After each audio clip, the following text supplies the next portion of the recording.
On my first day of being thrust into the role of the villainous side character in a high school drama, I made quite the entrance.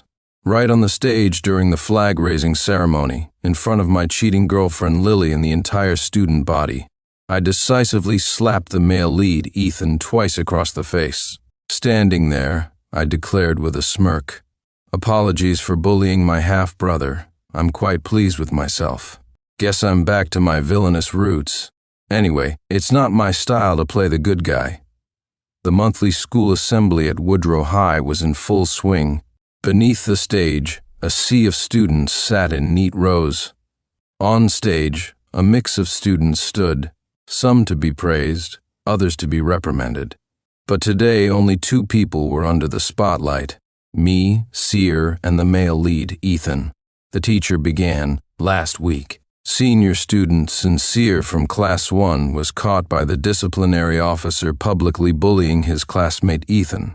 Due to the severity of the situation, we are issuing an official reprimand and requiring him to deliver a public apology." The female teacher didn't bother to hide the disdain in her voice when she said my name.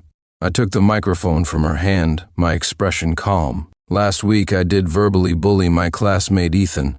To that, I paused, letting a wicked grin spread across my face. "I feel absolutely delighted.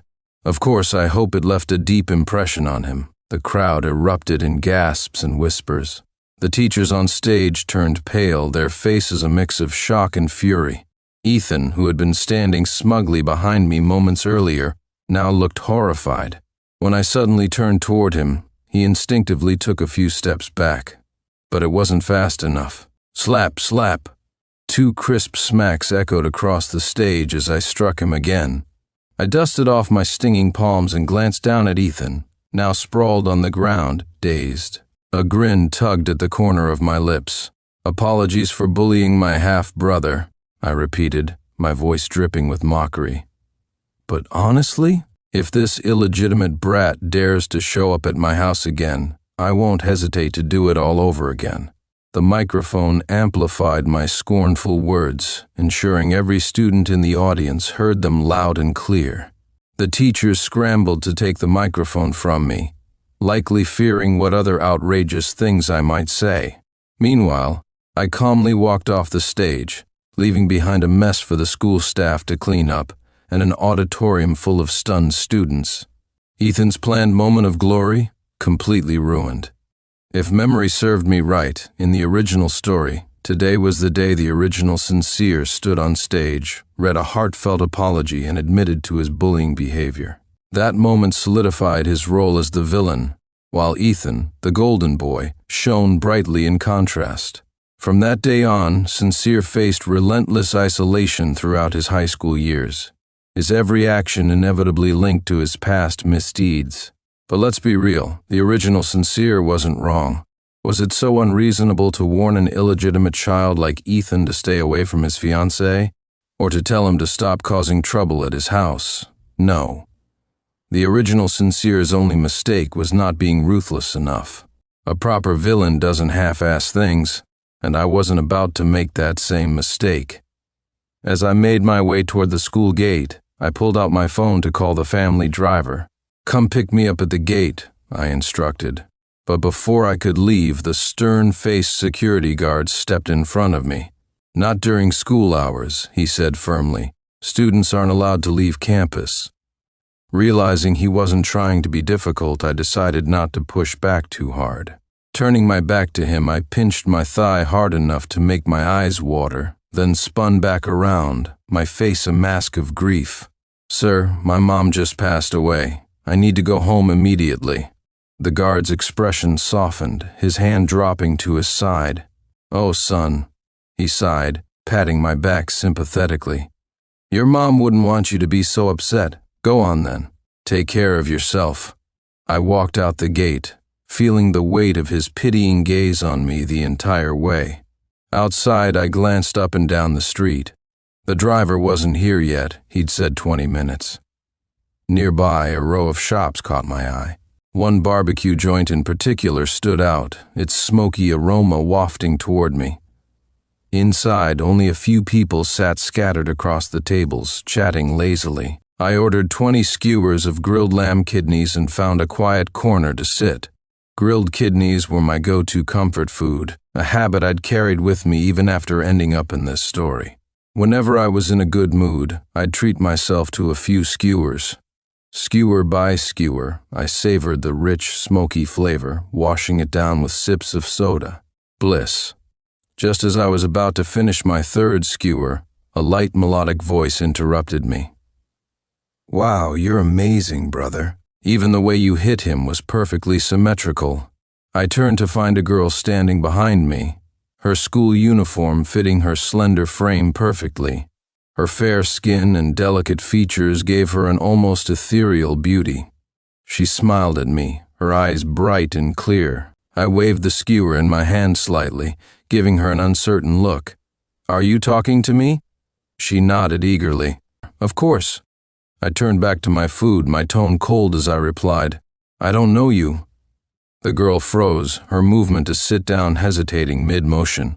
Her lips pressed together, her eyes dimming slightly. The sound of sizzling meat and faint chatter filled the awkward silence. At that moment, my phone buzzed. It was the driver calling. I stood up and left without a second thought.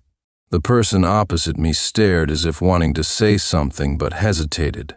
I had no time to play guessing games with some girl. As soon as I got home, before I even finished changing out of my shoes, my mother started unleashing a torrent of scolding. "Do you think you can just disregard your teachers, bully classmates, and air our family's dirty laundry for everyone to see? What exactly are you trying to do?" I remained calm, my expression composed. I had anticipated this outcome long ago. Once my shoes were neatly placed, I looked up at my mother for the first time. She was a woman who, despite her age, still carried an air of elegance. No wonder my father had been so infatuated with her back then, severing ties with my grandparents just to marry her. Too bad he misread her completely. He died never knowing that before they got together she had already given birth to another man's child and hidden him away in her hometown, secretly sending money every month. I walked past her and headed towards the couch, casually throwing out a question. What, should I let that illegitimate child step all over me instead? The hysteria in her voice ceased abruptly. Biting her lip, she muttered, "What illegitimate child? He's your brother. We're family. I was just planning to bring him home in a few days. Why do you have to make such a scene?" "Oh, so now this was my fault." I chuckled. "Brother, I don't make a habit of acknowledging random siblings, and I suggest you don't either. Besides, this villa carries the surname of the Cere family, not the Ethan family. If things really get out of hand, Grandpa and Grandma will handle it. No need for you to stress yourself out over it." My tone was light, but every word hit its mark. The Ethan family was no aristocratic lineage. Any standing they had now was solely due to the Cere family's support. My mother's management of my father's branch company had been bleeding money for years. The only thing keeping everything afloat was the dividend income from my shares in the Cere group. Even this villa was registered under my name. She huffed in indignation. "Is this how you talk to your mother? How did I even give birth to someone like you? Can't I, as your mother, say a word to you? The Cere family is full of ungrateful people." Clearly agitated, she stomped her feet, grabbing a feather duster with the intention of teaching me a lesson. Cracking my knuckles, I stared at her, my face devoid of expression. Just as the tension peaked, Mrs. Zhang, who had been silently observing from the shadows, hurriedly stepped in. "Madam, please calm down. If anything happens to you, we'd have to call Mr. Cere Sr., and that's not something anyone wants." Mrs. Zhang was a housekeeper sent by my grandfather to look after me. Being the only heir of the Cere family, they made it clear that nothing could happen to me. I smirked. "Mother, you really shouldn't get so worked up. I'm going to rest now. Disciplining someone can be quite exhausting." Giving her one last glance, I turned and left. Her face was red with fury, but I couldn't care less. Even talking to someone like her for an extra second felt draining. Later, Mrs. Zhang told me that after I left, my mother received a call from Ethan. With no other outlet for her anger, she unleashed it all on him, berating him for 2 whole hours. Unexpected, but I quite enjoyed this turn of events. The next day I went to school as usual. The walk through the hallways was met with countless curious stares. Riverdale Academy was a prestigious institution known for catering to the elite. For someone like me to publicly reveal a family scandal involving an illegitimate child was unheard of. The moment I stepped into the classroom, every eye turned to me. Well, someone actually has the nerve to show up to class?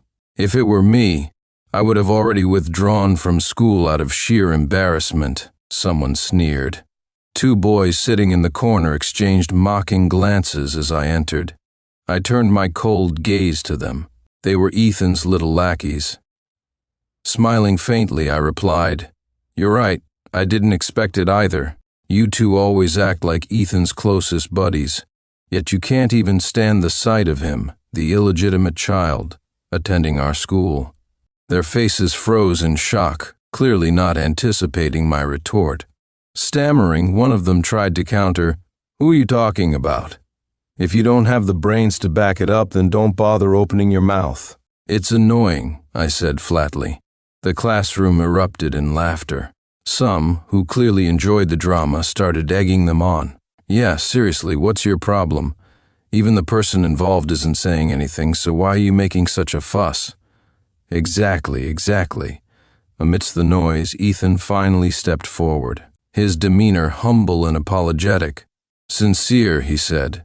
"If you're upset, take it out on me. Don't involve others." His 2 lackeys looked at him with gratitude, as if he were some kind of hero. I couldn't fathom how their minds worked. Clearly something wasn't right up there. Sighing, I said, "Well, since the main character insists, I guess I have no choice but to oblige." With that, I raised my hand and delivered 2 crisp slaps across Ethan's face, perfectly landing on the marks from yesterday. Smiling, I said, "There, I've taken it out on you. Now can you kindly get back to your seat?" Ethan's eyes widened in disbelief and the class fell silent in shock. Was that really how he expected things to go? His lackeys, who had been gearing up to defend him, suddenly clammed up. They knew better than to escalate the situation, lest it bring trouble to their families. And Ethan? He just stood there, frozen like a statue. I kept my head down, maintaining a stoic expression as I said, "If this will help us reconcile as brothers, you can hit me all you want." "Is that so?" I sneered, raising my hand as if to strike again. But just then a woman's voice rang out. "Sincere, stop!" It was none other than my fiancée Lily. She stormed over, furious, grabbed Ethan's arm, shot me a glare, and immediately began inspecting the injuries on Ethan's face with a look so tender it seemed like she might burst into tears at any moment. Ethan, on the other hand, gazed at her with affection, gently pulling her into a hug and patting her shoulder, murmuring, "Lil, I'm fine." I was speechless. Anyone with half a brain could tell after what happened yesterday that Ethan was my half-brother from a different father. Yet here they were, in front of everyone, my fiancé and Ethan putting on this nauseatingly intimate performance. Their intentions were as obvious as daylight. The classmates around us exchanged knowing glances, their eyes filled with disdain as they looked at Ethan and Lily. But my usually poised and dignified fiancé, now brimming with indignation, turned to me and said, "Sincere, can't you be the bigger person and let it go?" With that, she gave me another glare. At this point, some of the guys I got along with couldn't stand it anymore. One of them slammed his hand on the desk and pointed at Lily, shouting, "Are you out of your mind, Lily? Anyone who didn't know better would think you're Ethan's fiancé instead. Damn, I don't even get what sin sees in you. If it were me, I'd have dumped you ages ago. You're nothing but a two-faced drama queen," he continued, his words unfiltered. "Let me tell you this. I've been sick of you for a while now. Have you been reading too many trashy romance novels or something? That loser can only sweet-talk his way around people, and you fell for it. No brain, no sense of direction. If your dad finds out you brought home some blonde punk, he'd probably slap you silly." As he continued his tirade, I calmly handed him a glass of water. "Don't go losing your voice now," I said. Lily, who had probably never been scolded so harshly in her life, looked as though a glacier had settled on her face. She turned her furious gaze to me and asked, "Is this how you see me too?" I gave her a faint smile. "What do you think?" Shrugging, I looked her straight in the eye and said nonchalantly, "Of course, but I still think you should take some time to reflect on this. Figure out whose fiancé you really are, and then come back to me with your answer." Lily froze. I didn't bother with her anymore, walking calmly to the front of the classroom. I addressed everyone. "Let me make one thing clear. If anyone here thinks they can lecture me about being magnanimous, save your breath. Because if I lose my temper, don't be surprised if your family ends up with a few illegitimate kids of their own." I paused, my gaze zeroing in on Ethan and Lily. "And by the way, what Charlie said earlier might have offended some people. I apologize on his behalf, but..." I raised my voice slightly. "He's under my protection. If anyone dares to mess with him, they'll have to answer to me." Charlie, the guy who had spoken up for me earlier, was a ride-or-die kind of friend. I might be the villain in this story, but he and I were comrades in misfortune. Since the incident with Ethan last week, he'd been keeping a low profile, not daring to stir up any trouble in my presence. By Friday afternoon, I was enjoying some rare downtime playing games with Charlie when I got a call from Mrs. Brown, the housekeeper. "Young master, there's trouble. You need to come home right away," she exclaimed, her voice a mix of urgency and anger. I stood up and asked, "What happened, Mrs. Brown? Take a deep breath and tell me." She replied, "Your mother. She brought that Ethan boy home, and he's got luggage with him." I was momentarily stunned. Their recent silence had lulled me into thinking my mother had finally dropped the idea. But now this, a blatant play behind my back? I sighed and said, "Mrs. Brown, don't worry about it. Just wait for me to get home." Mrs. Brown seemed reassured by my tone, but still reminded me repeatedly not to let it upset me before hanging up. Honestly, I wasn't upset. If anything, I found it amusing.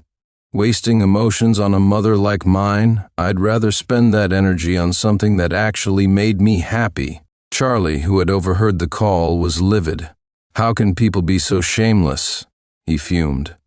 Compared to him, I was much calmer. After all, I preferred to channel my frustration into making the other party even more miserable. "Don't worry about it, Charlie," I said with a grin. "Let's grab some barbecue." Nothing like grilled meat to lift the spirits. I clapped him on the shoulder, urging him to cheer up, and we left the gaming cafe for the barbecue joint. But as fate would have it, we ran into some familiar faces there, 2 to be exact. One was Lily, my so-called fiancée, and the other was a girl I'd recently seen at school, the new transfer student, Vicky. It wasn't that I was paying them too much attention, it's just that their striking looks and heated argument were impossible to ignore. Their glares could have burned holes through each other, and it seemed like they were moments away from an all-out catfight. Charlie followed my gaze and asked, "Isn't that the new girl at school, the transfer student? What's she doing picking a fight with Lily?" The transfer student. That girl was none other than Victoria, the former child star everyone had been gossiping about. She'd been dubbed the nation's sweetheart back in the day, and her arrival at school had caused quite the stir. And now, here she was, going head-to-head with Lily. This was getting interesting. I grabbed my plate of 30 skewers and, with Charlie in tow, found the best seat in the house to watch the drama unfold. Even though we couldn't make out what they were saying. They were talking, but watching Lily puffing her cheeks in frustration was oddly satisfying. However, as always, happy moments are fleeting. It seemed like their conversation had completely fallen apart. Lily left, leaving Victoria alone. When Victoria departed, she cast a profound glance in our direction, but I quickly brushed it off. Why dwell on it when I could wait for her to come to me instead? I timed my return home perfectly, arriving just in time to see my mom at the front gate, arguing with a few uniformed police officers. Ethan stood awkwardly to the side, his head hanging low, saying nothing. Nearby, the neighbors' housekeepers peeked curiously at the scene in 2s and 3s. I could understand their interest. It wasn't every day they got juicy gossip to chat about during work. My son Ethan, how could he possibly be trespassing? My mom argued with the police. One officer replied, "The homeowner reported him, Miss Lee. This puts us in a tough spot." My mom was about to continue arguing when Ethan spotted me sitting in the car from a distance. His voice was filled with surprise as he called out, "Brother." That one word, brother, successfully captured everyone's attention, forcing me to step out of the car despite my initial intention to stay and watch the drama unfold. "Cere, come explain to the police. This is your brother," my mom said, her tone stern and full of disapproval for my decision to call the cops. Ethan, intimidated by the sharp look in my eyes, didn't dare step closer and instead stood awkwardly by my mom, flashing an ingratiating smile. Ignoring my mom, I calmly walked up to the officers and directly stated my position. "Good evening. I'm the one who called. This house is under my name, and Ethan moved in without my consent. Please remove him from the premises." Calling the police was an efficient solution, better than handling it alone. Most importantly, it publicly humiliated him. Why not? Hearing this, the police officers looked troubled and turned to my mom, who was still shielding Ethan. Realizing I was serious, my mom shouted, "What are you saying? Do you even see me as your mother? He's your brother. How long are you going to act so irrationally?" I turned to look at her. "Irrational?" I asked calmly. Before, I had refrained from being too harsh out of respect for her as my mother, but not anymore. "Mom," I said, my voice steady, "I won't make things difficult for you." She sighed in relief, but unfortunately for her, it was too early. "If you really want to live with him so badly, I won't stop you," I continued. "Mrs. Smith, please pack my mom's belongings for her. She's welcome to leave with Ethan." Mrs. Smith, our housekeeper, carried out the order with unprecedented speed. My mom stood there, stunned, her face filled with disbelief. "I'm your mother," she exclaimed. "And you're also Ethan's mother," I replied. That single statement left her speechless. This dramatic episode ended with my mom and Ethan moving out of the house. Watching Ethan leave with a smug expression, I couldn't help but smirk coldly. He really thought that stealing my family and girlfriend would mean victory. How laughable and naive. The real show was yet to begin. Later that evening, I received a screenshot from Charlie showing Ethan's latest social media post. It read, "Our family's new home," accompanied by a photo of Ethan and my mom looking close and affectionate. Noticing the interior design of the house in the photo matched what I had anticipated, I finally felt at ease. Good, it was in that house. Otherwise, my plan would have been harder to execute. The next day, my grandpa, upon hearing about my actions, couldn't stop praising me, saying I handled things with the signature decisiveness of the Lee family. According to him, one must always have a set of principles and not be swayed by trivial emotions. My grandma, overjoyed, prepared a lavish feast to celebrate my rebirth. It only reinforced how deeply dissatisfied they were with my mom. I spent the next couple of days at the Lee estate, listening to my grandpa recount business stories and helping my grandma tend to her garden. Life was simple, yet fulfilling. As for Ethan, he continued flaunting luxury cars and expensive watches on social media, a classic case of a doting parent spoils the child. I didn't need to guess who was funding his extravagant lifestyle. I treated it as a joke, even sharing it with my grandma after meals and making bets on how long it would take for him to lose everything. The weekend passed quickly.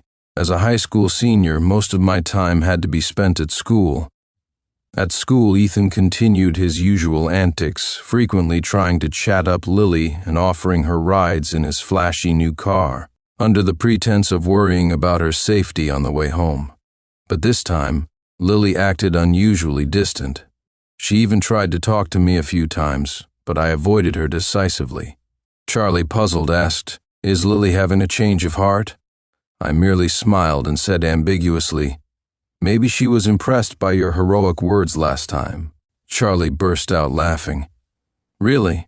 Then I should insult her more often. Maybe that'll cure her craziness." Seeing his smugness, I didn't bother to correct him. The truth was, Lily wasn't having a change of heart. nor was she moved by Charlie's words. It was her sense of insecurity that made her tread carefully around me.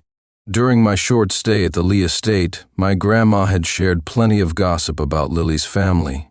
Apparently, her father had brought home an illegitimate daughter, and as expected, the sprawling family had meticulously nurtured me from a young age. Yet who would have thought that the other party would turn out to be so well-read, intelligent, and charming?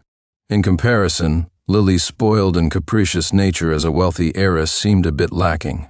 As a result, Lily now clung to me like a lifeline.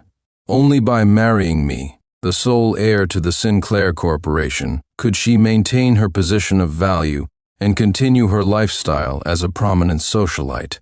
However, her dilemma was evident. She couldn't let go of Ethan, yet she wasn't willing to give up on me either. I was aware that Lily's attitude toward me had shifted over this period, but I didn't expect that what should have been a matter between the two of us would inexplicably turn into a three-way drama. One day after lunch, Lily approached me carrying a bag full of skewers. In a gentle tone, she said, "So, I heard you like barbecue. I got these for you and Charlie." Heard what exactly? There wasn't even a single skewer of lamb kidney in the bag. I hadn't even reacted when Charlie, standing beside me, glanced at Ethan trailing behind Lily, burdened with shopping bags, and remarked bluntly, "I'm not eating that junk." Then he turned to me and warned, "Sincere, you shouldn't take it either." At those words, a fleeting glint of something unreadable crossed Ethan's eyes. He immediately stepped in as Lily's gallant defender, saying, "This is a heartfelt gesture from Lily Bell. She went out of her way to buy these for you. Show some appreciation." The once lively classroom suddenly fell silent. Lily, who had been pampered as a little princess her entire life, wasn't used to rejection. Her displeasure only deepened when she heard Ethan's words. With a pout, she turned to me and asked, "Sincere, are you really not going to take it?" She stubbornly thrust the bag toward me, her cheeks puffed in annoyance. Ethan chimed in, "Sincere, just let it slide. Be the bigger person." Honestly, if Ethan hadn't been tagging along behind Lily like a lovesick puppy, I might have actually accepted the so-called goodwill gesture. After all, she was my arranged fiancée, and a bit of surface-level courtesy wouldn't hurt. Keeping the relationship too tense wouldn't be ideal. But now I couldn't stand the sight of Lily, let alone Ethan's pathetic behavior. There was no way I'd give them any room for reconciliation. Curling my lips into a faint smirk, I stood up from my seat and towered over Lily. I was just about to take the bag from her when a voice rang out from the doorway. "Only a fool would want your stuff." Speechless, I turned toward the source of the voice, along with everyone else present. Striding in with her long legs and carrying a bag of skewers, this time properly packed with lamb kidneys, was Victoria. The classroom buzzed with murmurs of excitement. "It's the new transfer student, Victoria. What's she doing in our class? Wow, her figure is amazing." The murmuring intensified. Lily's face flushed a deep red at the sight of her. She tightened her grip on the bag in her hand. Victoria, utterly unfazed, brushed past Lily with a radiant smile. Tilting her head slightly, she extended the bag in her hand toward me, her expression brimming with charm. "Sincere, I brought you your favorite grilled lamb kidneys." I couldn't help but scrutinize her. My memory told me we barely knew each other. A beautiful woman striking up a conversation out of the blue. I had to wonder if she was after my kidneys instead. Charlie glanced between the two of us, his face a mix of confusion and disbelief. Lily, on the other hand, was livid. Glaring at Victoria, she declared, "Victoria, I'm Sincere's fiancée." Stamping her foot in frustration, Lily issued her warning. Victoria, however, merely smiled and replied, "Well, that might not be the case for long." Unable to contain her anger, Lily raised her hand to slap Victoria. But Victoria was quick to retaliate, grabbing Lily by the hair, and the two soon descended into a full-on brawl. The scene of a wealthy heiress and a rising starlet from the entertainment industry pulling each other's hair in the classroom left every male student in the room dumbfounded. I didn't intervene. Instead, I calmly beckoned Charlie over and stepped aside. By the time the two were separated, both were disheveled, with Lily looking noticeably worse for wear. I sighed in exasperation. What could have been resolved by simply tossing the bag into the trash had now escalated into an all-out war, all because of her. Ethan, who had been content playing the knight in shining armor earlier, now rushed forward to comfort a tearful Lily. He even had the audacity to glare at me and issue a threat. "Cere, I can't believe you're this kind of person. You're already cheating with another woman, and now you're ganging up on Lily Bell with her. You're despicable," I scoffed. "Do you even know what bullying looks like?"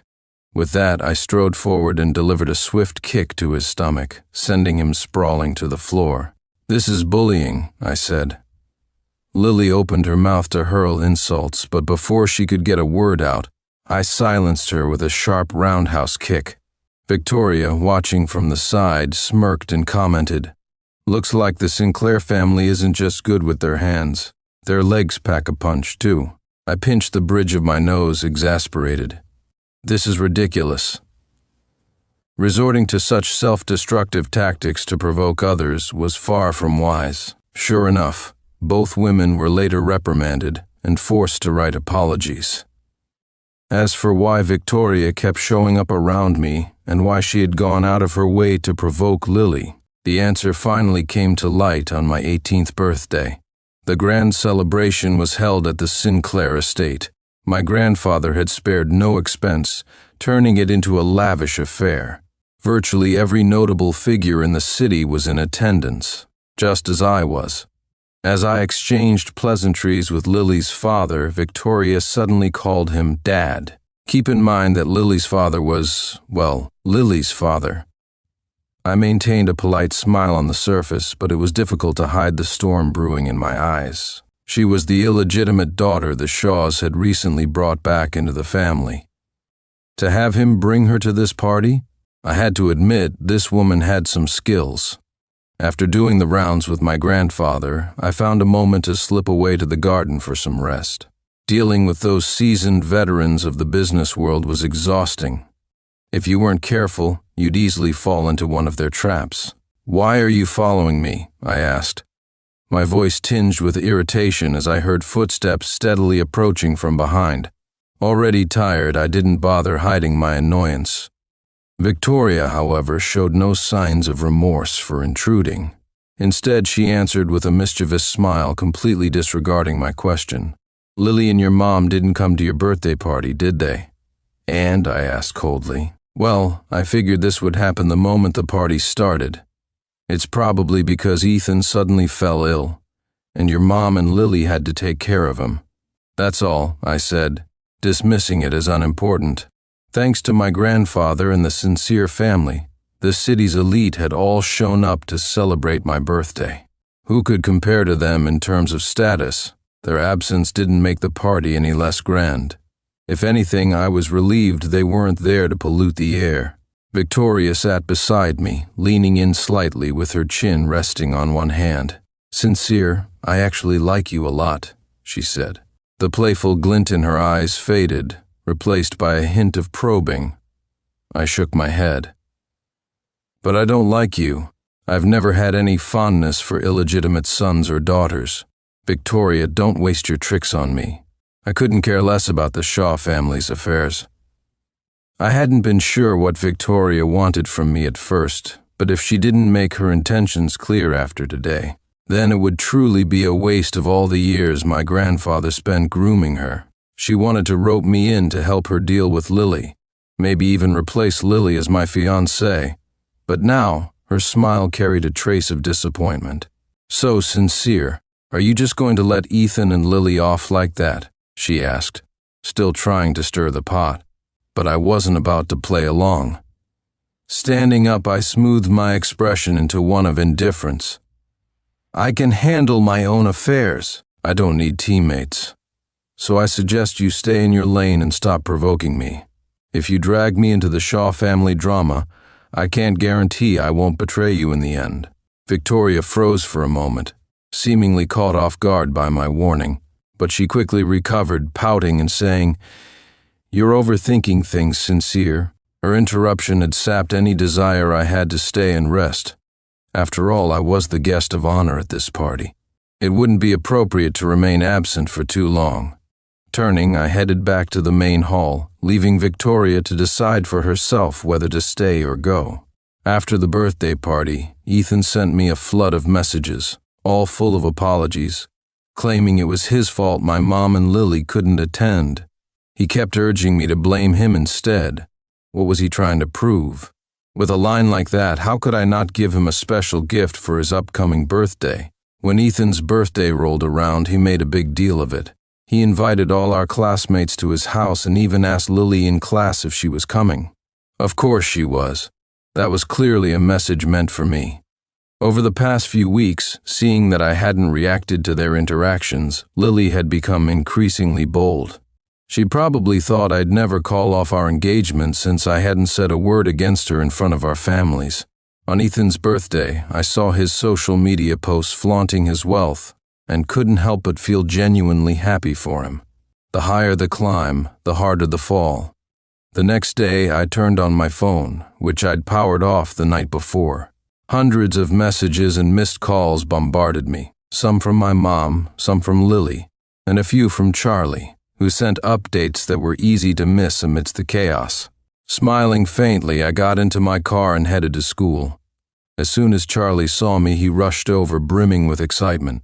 "Cere, you won't believe what happened at Ethan's birthday party yesterday. A bunch of huge, burly guys in black suits showed up out of nowhere."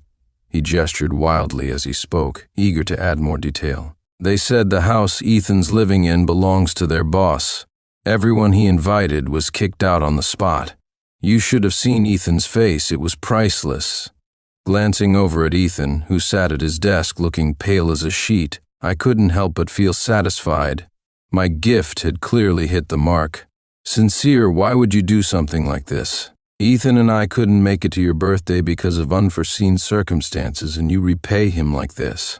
You're so petty, completely lacking in gentlemanly grace." The accuser wasn't Ethan but Lily, who seemed more upset on his behalf. Ethan clenched his jaw, glaring at me in frustration. Honestly, their anger only made me happier. The more furious they were, the more entertained I felt. After all, the villa my mom and Ethan were living in was. The house was purchased by my father before his marriage. Unfortunately, after his passing, he left the house to me and I simply sold it. Of course, I lowered the price a bit to make it easier for the buyer to move in at a convenient time. It was just a small gesture. But regardless of my actions, I definitely wouldn't admit this publicly. I said, "Miss Lily, don't make baseless accusations. I only sold the house. How could I possibly know when someone would come to take over? And how would I know Ethan ended up living in my house?" I retorted, without even lifting my eyelids. Lily's face turned red, but she was helpless against me. All she could do was glare at me with her big, expressive eyes before running off to Ethan for comfort. I shook my head. I wondered how long she'd stay loyal to him. It didn't take a month before I saw Ethan's fortunes decline before my very eyes. From driving luxury cars to school just weeks ago, he was now pedaling a bicycle. I knew it wouldn't be long before my mom came looking for me. And sure enough, a few days later, I walked into the house and saw my mother sitting on the sofa. When she saw me, she uncharacteristically greeted me with a warm smile and kindly inquired about how I was doing. "How's school?" "The exams are coming up soon. You need to stay calm and focused," she said. Faced with her insincere concern, I naturally played along. "My studies are fine, but I'm having some issues with my daily life. Ever since Dad passed, all my money has been managed by Grandpa and Grandma. But you know me, Mom, I've always been a bit of a spendthrift, and now I'm out of cash," I said. At my words, whatever my mother was about to say got stuck in her throat. She'd been living the life of a wealthy socialite for so long, I wasn't sure if her capabilities had improved, but her vanity and pride certainly had. Even though she knew I was lying, she couldn't bring herself to ask me for money. Her branch office was struggling, and she'd been duped into investing in some impractical new technology. Now, the company's finances were on the verge of collapse. I guess she had already liquidated most of Ethan's and her own assets just to pay the employees last month. She left frustrated, but since I wasn't a viable option, she naturally turned her attention to others. The next day, I noticed Lily and Ethan both looking gloomy. Their strained relationship was evident to the entire class, and those in the know had already spread the news throughout the school. Lily, being a pampered rich girl, might choose love, but only on the condition that her material comforts remained intact. With my mom now unable to count on me, she shifted her focus to Ethan and Lily's relationship. She actually suggested that Ethan approach Lily to ask her to plead with her father for help, but Lily was already troubled by the issue of Victoria, the illegitimate daughter.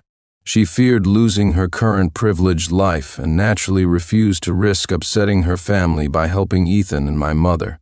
Their relationship was like a taut string, barely maintaining its form but ready to snap at any moment.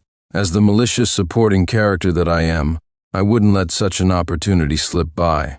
I seized the moment and handed some intimate photos of Lily and Ethan to my grandfather. After seeing the photos, Grandpa immediately stormed off to confront the Shaws. According to him, Mr. Shaw's face turned green with rage when he saw the pictures. But being a seasoned businessman, he handled the matter swiftly and without unnecessary drama. The Shaw family made concessions in a business deal with the Cere family, paying the price for Lily's indiscretion. The engagement was called off as I had hoped. Of course, there are always winners and losers. Ethan, hearing the news from my mother, seemed reinvigorated the next day. He even had the audacity to pat me on the shoulder as he passed by, saying, "Hey, little bro, don't take it to heart. You and Lily Bell didn't have a strong foundation for the engagement anyway. Having it canceled might be a blessing in disguise." For once, I agreed with him. I didn't snap back, but instead put on a dejected expression. When Lily walked into the classroom, I lowered my head further, waiting for her to take the bait. Ethan, full of himself, walked over to Lily and put his arm around her shoulder, clearly having moved past their previous tension. Lily, however, looked pale and distressed.